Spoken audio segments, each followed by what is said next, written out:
একের পর এক হামলায় ধ্বংসস্তূপে পরিণত হয়েছে অবরুদ্ধ গাজা উপত্যকা। গাজার বিভিন্ন এলাকায় চলছে ইসরায়েলি তাণ্ডব। বৃহস্পতিবার নেতানিয়াহু বাহিনীর হামলায় গাজা সিটির একটি বহুতল আবাসিক ভবন ধ্বংস হয়ে গেছে। এলাকা জুড়ে একাধিক হামলায় নিহত হয়েছেন অর্ধশতাধিক মানুষ।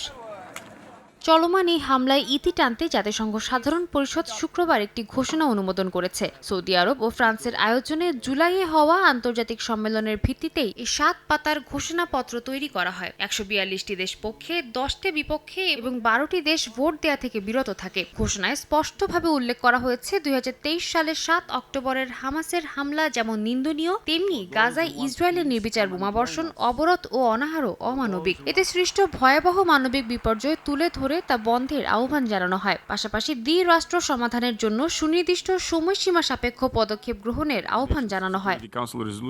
কিন্তু ইসরায়েলের প্রধানমন্ত্রী বিনিয়ামিন নেতানিয়াহু আগের দিনই ঘোষণা দেন, ফিলিস্তিন কখনোই স্বাধীন রাষ্ট্র হবে না। জাতিসংঘের ঘোষণাও প্রত্যাখ্যান করে তেল আবিব। শুক্রবার ভোটের পর ইসরায়েলি পররাষ্ট্র মন্ত্রণালয়ের মুখপাত্র ওরেন মারমোস্টেইন বলেন, ঘোষণায় হামাসকে সন্ত্রাসী সংগঠন হিসেবে উল্লেখ না করাই প্রমাণ করে যে সাধারণ পরিষদ বাস্তবতা থেকে বিচ্ছিন্ন এক রাজনৈতিক সার্কাসে পরিণত হয়েছে। যদিও ইসরায়েলের প্রত্যাখ্যান উপেক্ষা করে নিজেদের ঘোষণায় অনড় থাকার সিদ্ধান্ত জানায় জাতিসংঘ।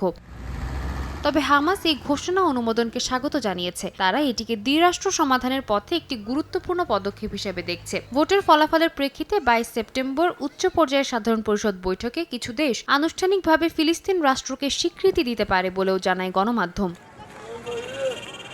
সাদিয়া তাসনিম, সময় সংবাদ।